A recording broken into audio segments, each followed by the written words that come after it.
Hello and welcome back to my channel. I don't know how else to introduce anymore. I've lost the ability to introduce my videos. This is going to be a review of a film that I honestly I had evolving feelings for it as the movie continued to redefine what it was. But this is Halftime. So I really thought, because the film was called Halftime, I thought the film was going to be focused largely on the halftime special.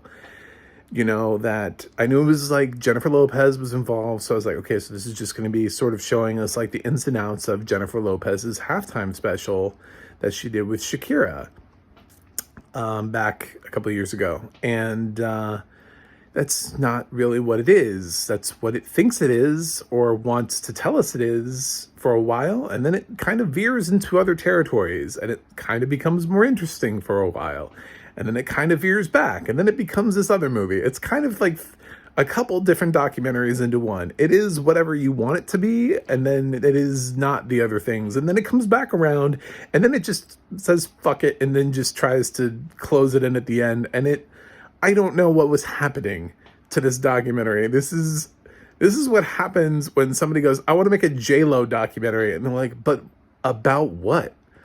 And they're like, I don't know. That's a good question. Is she going to participate? Yeah. Okay, well, let's ask her. Let's get into her life.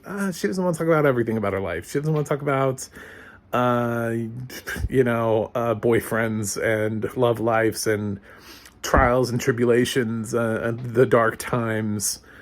She just wants to talk about inspiring things, and being inspired, and just this time in her life of being 50, and just shenanigans. Okay, this documentary is shenanigans. So yeah, okay, so I learned some stuff about the halftime special, and they brought up a great point. It is actually kind of racist when they're coming out and they're saying, hey, we want to do better, so we're going to hire Rock Nation, Jay-Z, who's going to come out and he's going to help us be less racist, and we're going to get a halftime special going, and we're going to, prop up, and instead of just picking one Latina artist, how they usually have just like one artist, and then the artist just invites other people to like join them in the halftime special. So like other artists don't headline, but they're in the special. They put two headliners. They put J-Lo and Shakira as headliners, and they're not the same artist. They're not like a duet. So they should have just made one of them the headliner and see if the other one had invited the other to come on stage like they usually do. Usually they get free people to come along with them. Other celebrities show up simply because of that. One of them should have been enough, and they're right about that. But then we get like this whole, that's documentary number one, is we talk about the halftime show and the setup, and there's like rehearsals that are being shown throughout the documentary.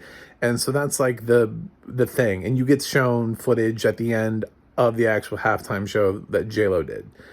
Shakira's not really involved in this at all, at all. She's just, the camera casually catches her a couple of times randomly. She's in some random footage, but it's mostly just J-Lo. Then we have another documentary that's about this certain time in J-Lo's life. It's around the same time as the halftime show, but it's when like Hustlers is coming out, and she's finally being taken seriously as an actress. And it's a very special time for her because she's worked so hard for this, for somebody to take her seriously. And we go through the whole process of her, and her excitement over getting the Golden Globe nomination, and how sad it was when she didn't win the Golden Globe. But then like she gets an award from another festival, and she gets to make a speech, and then she ends up also getting she actually goes and attends the LA Film Critics Circle Awards, and accepts their Best Supporting Actress award. And then she doesn't get an Academy Award, and it gets a big snub. And then we see her filming scenes for her Marry Me with Owen Wilson. So it's kind of about that time in her life. And then there's another movie that this movie is, which is about J-Lo and her life. which goes like all the way back, where she talks about like her childhood, and we get to see her mom and her dad, like, and we learn that as a child that her and her mom weren't necessarily getting along, so she left when she was 18. And one of the funny things I thought in the film was that she admits that she had a fight with her mom and she left, and she was like a gypsy. She calls herself a gypsy. And her but then like later on, like her mom's like fixing Thanksgiving dinner, and they just have this weird moment where J-Lo is just like, yeah, it made her strong. She used to beat the hell out of me. And I'm like, did J-Lo just admit that her mom used to beat the hell out of her? And then like her mom is just like, yeah, I wasn't a perfect person. And I'm like, damn, we put that in that is as serious as this documentary gets, by the way. That is the most serious. It doesn't talk about anything else. Like, it doesn't talk about like strong revelations about any of her relationships. It just talks about how uncomfortable she is about some of the things and being made fun of for certain things. She believes she was targeted because she was a powerful Latina that was rising. They frequently flash back to South Park clips that were making fun of her, and just some other uncomfortable comments. Of course, it was Billy Bush who was like, so what do you think about your ass? And it's like, of course it's Billy Bush. You know, the guy who was in the conversation with Donald Trump with the grab him by the pussy. Of course it has to be Billy Bush who would ask that question, right? Because it couldn't be anybody else. Of course it would be Billy Bush asking that question. How many uncomfortable, stupid questions did Billy Bush ask people over the years? And then he comes back and he's like, I'm sorry, I'm a better person now. It's like, dude, that was not just the one conversation. Apparently you were just like a shit person asking shitty questions and being a part of shitty conversations for like your whole career. We just never like really noticed it until that moment. Then we were like, man, what's going on with Billy Bush? So that was kind of a moment. But yeah, it's like it's three movies. This film wants to be three things, and it's trying really hard to balance them, but it never actually cracks the surface because J-Lo is so heavily involved in this documentary that she controls all of it. And it's what I always say about when you make something about an artist that's still living, you're never going to get the full story. You're always going to get the story and the side of them that they want to show you. It is going to be J-Lo's narrative in this documentary. I found it entertaining as a film, but as like an informative documentary or as something where I like learned something about J-Lo's life. No. There were some cute parts. There were a few things where I was like, oh, I didn't know that. But overall, it felt just like a puff piece. It felt like Netflix just paid for this giant puff piece to celebrate J-Lo, which is fine if that's what you want. I know we've been releasing a lot of concert films. Billie Eilish had one, and Olivia Rodrigo had one, and Pink, and they've been doing these films where it's just kind of centered around the artist. But it's not like these artists aren't doing like, they're not like falling apart. You know, we're not like tracking them through rehab or anything like that.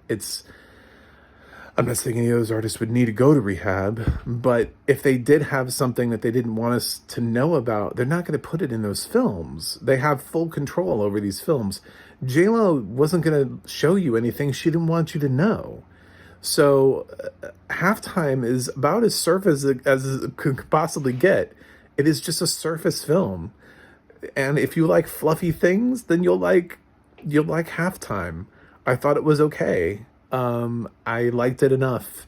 I would not say don't watch it. I would just say know what you're watching. This is not a heavy hitting piece, no matter what it thinks it is or what it's trying to be. It comes across as just being like do you love J-Lo? I love J-Lo. Let's talk about J-Lo for an hour and a half. I love J-Lo. I think she's been overrated. I think she's turned in performances before Hustlers that should have gotten her more critical notice long before that. So the film doesn't even stop really to talk about how great she was in Out of Sight. So I mean that's a modern classic. Should be on everybody's list of films to watch. Out of Sight. That would be my recommendation. if you don't want to watch this, but you want to watch something J-Lo related, if you haven't seen Out of Sight, watch that, because she was fantastic, and that was way before Hustlers. So yes, she has talent. But yeah, this was just whatever. And the narration is just whatever, because it doesn't need to be much.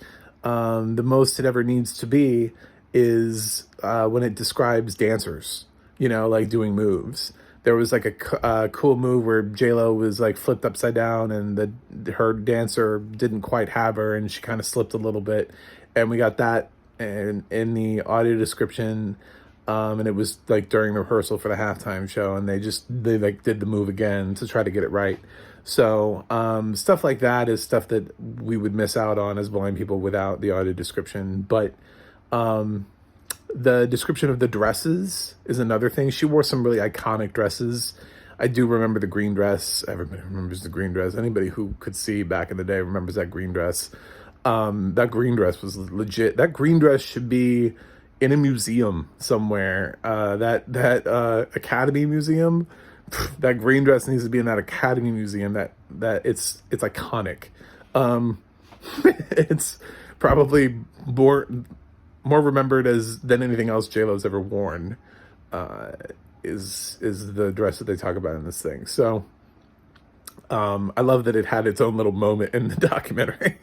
So yeah, it's a great thing to celebrate J-Lo. It's great for J-Lo fans. But it's not made by somebody who did it without her approval. I'm sure J-Lo had approval over every single frame that made it into this film. Every single frame. She had final cut. I don't know who the director was. I didn't look it up. I guarantee you the director didn't have final cut on this film. It was J-Lo. J-Lo had final cut over what was actually sent to Netflix and aired. And if there was something that she said in front of the camera and she didn't want it to be in the documentary, it didn't get put in the documentary. If she randomly yelled at somebody and the camera accidentally caught it, that didn't get put in the documentary. Promise you that. J-Lo was gonna be like, that's not going in there. So it's fun. It's meant for J-Lo fans. So that's all it is. With all that in mind, I am a J-Lo fan. So it's still in a weird place because it's like a documentary, and I feel like we should have documented more than just, do you love J-Lo? I love J-Lo. Let's talk about J-Lo. But I'm gonna give it a B-. So I'm giving Halftime a B-. It's fluffy fun, which documentaries usually are not fluffy fun. So there you go. And it's not really a concert film either, because she doesn't really sing for most of the film. So it's just kind of about J-Lo for like an hour and a half. So take it or leave it. Depends on how you feel about her. Let me know what you think in the comments. Don't forget to like and subscribe. You can visit my website, macthemovieguy.com. You can check out the audio description project and find out what else has audio description and where it's at. And you can go to theadna.org and find out who does audio description narration on different projects. Look them up there. That's it for me. And I will see you the next time I review a movie, which will be very shortly.